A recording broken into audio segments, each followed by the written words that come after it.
సుమన్ టీవీలో మీ personal and business promotions కోసం కింది నెంబర్కి కాంటాక్ట్ చేయండి. అందరికీ నమస్కారం. ఈరోజు మనం ఇక్కడ చేరిన ముఖ్య ఉద్దేశం ఏమంటే వక్ఫ్ బోర్డ్ అమెండ్మెంట్ బిల్ మన ఎన్డీఏ ప్రభుత్వం వచ్చిందో 2024 వక్ఫ్ బోర్డ్ అమెండ్మెంట్ బిల్ అని పార్లమెంట్లో ప్రవేశపెట్టినారు. అందరికంటే ముఖ్యం ఏమంటే ఫస్ట్ మనము వక్ఫ్ బోర్డ్ అనేది వక్ఫ్ అనేది ఏమనేది ఫస్ట్ తెలుసుకోవాలి. వక్ఫ్ అంటే ఏమంటే అప్పుడు మా ప్రాఫెట్ సల్లల్లాహు అలైహి వసల్లం ప్రాఫెట్ ముహమ్మద్ సల్లల్లాహు అలైహి వసల్లం ఏం చేశారంటే ఆ టైంలో ఆయన అనుచరుడు ఒక ఆయన నాకు చాలా వరకు ల్యాండ్ నాకు వచ్చింది, నేను ఇది దైవ కార్యానికి ఇవ్వాలనుకుంటా ఉన్నాను, ప్రవక్త నేను ఏమి చేయాలో చెప్పండి అంటే ఆయన ఏమన్నా అంటే నువ్వు ఈ ప్రాపర్టీని వక్ఫ్ చేయని. వక్ఫ్ అంటే ఏమంటే దాన్ని అమ్మే హక్కు లేదు, కొనే హక్కు లేదు, నిలిపివేయాల. అట్లా ఆ ప్రాపర్టీని వక్ఫ్ చేయి. దాని తర్వాత వచ్చే ఏదైనా ఇది ఉంటే దాని తర్వాత వచ్చే దాంట్లో వచ్చే ఆదాయం ఏమైనా ఉంటే అది పేద ప్రజలకు పంచిపెడదాము అనేది కాన్సెప్ట్తో ఈ వక్ఫ్ అనేది స్టార్ట్ అయింది. ఈ వక్ఫ్ ల్యాండ్స్ వచ్చిందను కేవలం మన ఆంధ్రప్రదేశే కాదు, మన ఇండియాలోనే కాదు, అన్ని కంట్రీస్లో కూడా ఈ వక్ఫ్ ల్యాండ్స్ ఉన్నాయి. చాలామంది దాతలు ఏం చేస్తారంటే వాళ్ళ ల్యాండ్స్ను వచ్చి మేము వచ్చి వక్ఫ్ చేసేస్తాము, పేద ప్రజలకు మా ప్రాపర్టీలో వచ్చే ఇన్కమ్ ఉపయోగపడి అనే టైపులో ఇదంతా దానం చేసేసి దానంతా డెవలప్ చేస్తారు. ఆ విధంగా కేవలం మన ఇండియాలో 9,50,000 ఎకరాలు భూమి వచ్చిందో వక్ఫ్ బోర్డుకు ఉంది. యాక్చువల్లీ ఇది ప్రభుత్వం నుండి వచ్చిండే భూమి కాదు, కేవలం దాతలు ఈ వక్ఫ్కు దానం చేసిండే భూమి ఇది. ఆ విధంగా ఆ టోటల్ నెంబర్ ఆఫ్ ప్రాపర్టీస్ ఎంత అంటే 8,70,000 ప్రాపర్టీస్ ఉన్నాయి టోటల్ మన ఇండియాలోనే. మన ఇండియాలో మన ఆంధ్రాలో వచ్చిందను 66,000 ఎకరాల భూమి ఉంది వక్ఫ్ బోర్డు భూమి. దాంట్లో దగ్గర 30,000 ఎకరాలు వచ్చిందను అన్యాక్రాంతమైంది. దాంట్లో 25,000 ఎకరాలు వచ్చిన కేవలం వచ్చిందను మన కర్నూలులోనే ఉంది. మీకు తెలంగాణ హైదరాబాద్ వక్ఫ్ బోర్డు వాల్యూ ఎంత? 55,000 కోట్ల రూపాయల వాల్యూ చేసే భూములు ఉన్నాయి ఏది తెలంగాణలో. కేవలం హైదరాబాద్ సిటీలో 25,000 కోట్ల రూపాయలు విలువ చేసే ప్రాపర్టీ ఉంది. కాబట్టి ఇదంతా చూస్తా ఏమంటే చాలా వరకు ఇన్ని భూములు వక్ఫ్ బోర్డు భూములు ఉన్నాయి మన దేశంలో ఉన్నాయి, అన్ని చోట్ల ఉన్నాయి. అన్నీ వచ్చిందను కబ్జాలు అయ్యి అన్యాక్రాంతమైనాయి. దీనికి మేము వచ్చిందని ఇప్పుడు సెంట్రల్ గవర్నమెంట్ ఎన్డీఏ ప్రభుత్వం దీనికి అమెండ్మెంట్ తేవల్ల. ఇంతకుముందు వచ్చింది 1954లో మన జవహర్లాల్ నెహ్రూ గారు దీనికి ఒక అమెండ్మెంట్ తీసుకుని వచ్చినారు. అదేవిధంగా 1995లో పివి నరసింహారావు గారు యూపీఏ ప్రభుత్వం ఉండేటప్పుడు ఆయన కూడా ఒక అమెండ్మెంట్ తీసుకొచ్చారు. ఇప్పుడు 2024లో కూడా ఈ ఎన్డీఏ ప్రభుత్వం వచ్చి అమెండ్మెంట్ తీసుకొస్తే మేము నిజంగానే దానికి మేము సంతోషంగా దాన్ని ఆహ్వానిస్తూ ఉన్నాం. తీసుకొని రావడం చాలా మంచిది. కానీ దాంట్లో 40 ఇవి వచ్చేదను అమెండ్మెంట్స్ వచ్చేదను చాలా ఇది 40 అమెండ్మెంట్స్ తీసుకుని వస్తున్నారు. దీని మీద మనకు మెయిన్ అబ్జెక్షన్ ఉంది. నేను ఏమంటే ఇప్పుడు మనకు ఏదైనా ప్రాపర్టీలో డిస్ప్యూట్ వచ్చిందంటే ఇంతకుముందు సిస్టంలో ఖచ్చితంగా ఇవన్నీ వక్ఫ్ బోర్డ్ ట్రిబ్యునల్కి పోతూ ఉండింది. వక్ఫ్ బోర్డ్ ట్రిబ్యునల్కి పోయేసి అక్కడ కేసు జరిగిన తర్వాత నెక్స్ట్ వచ్చింది హైకోర్టుకు పోతా ఉన్నారు, ఫర్దర్ అప్పీల్కు. దాని తర్వాత అక్కడ కూడా కాకపోతే సుప్రీంకోర్టు కూడా పోయే ఇది ఉంది. మనము హైదరాబాద్లోనే ఒక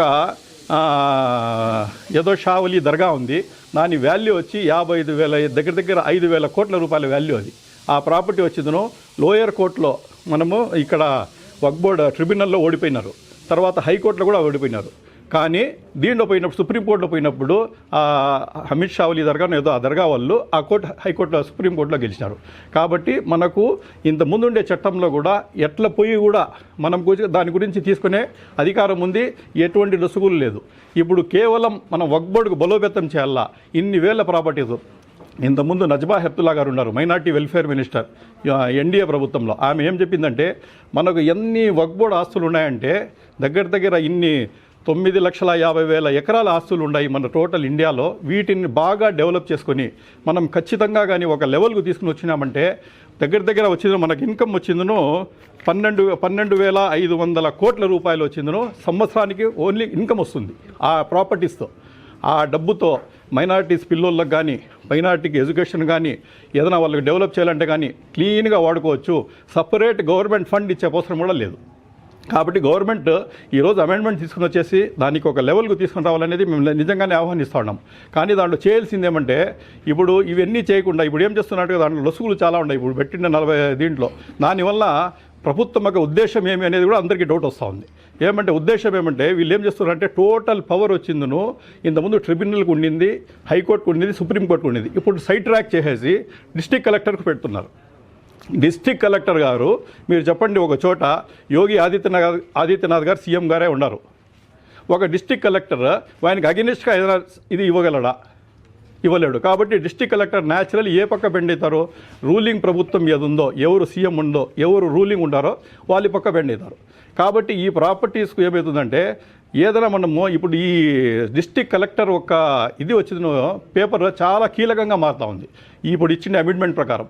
దాని ప్రకారంగా వీళ్ళు వచ్చిందను డిస్ట్రిక్ట్ కలెక్టర్ గారిని ఇన్ఫ్లుయెన్స్ చేసేసుకొని హైకమాండ్ పొలిటీషియన్ ఇన్ఫ్లుయెన్స్ చేసేసి వాళ్ళకి ట్రాన్స్ఫర్ చేస్తాము, అది చేస్తామని చెప్పి అక్కడి నుండి వాళ్ళకి ఫేవర్గా డెసిషన్ తీసుకుంటే ఈ ఉండే భూములు కూడా అన్యాయక్రాంతమయ్యే ప్రమాదం ఉంది.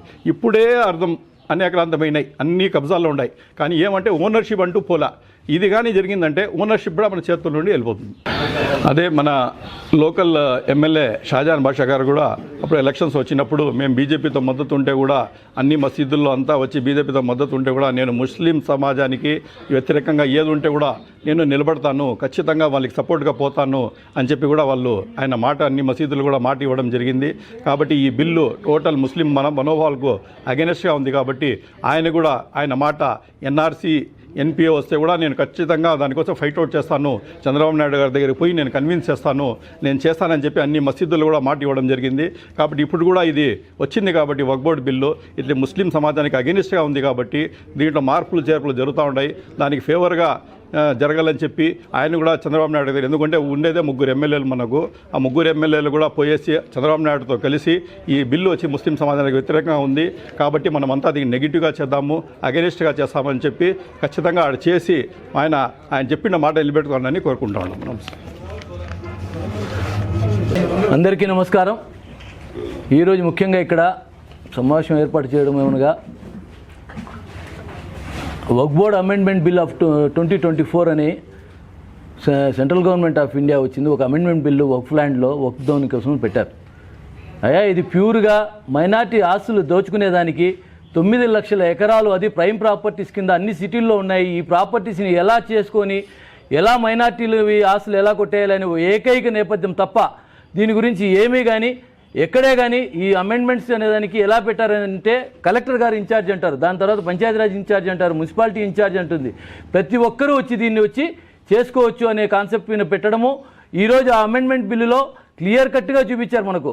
ఈరోజు ఈ ప్రాపర్టీస్ని షెల్ బి అనేది క్లియర్ చేయండి, దాన్ని ప్రతి వర్డ్ చోట సచ్ నాట్ ఏ పర్సన్ అనేది ప్రతి చోట గవర్నమెంట్ ఇన్వాల్వ్మెంట్ పెట్టుకుంటూ ఆ ఆస్తులను ఎలా కబ్జా చేయొచ్చు అనే దాని ప్రకారము గవర్నమెంటే మనల్ని చేస్తే టైటిల్ తీసుకొని రమ్మంటున్నారు.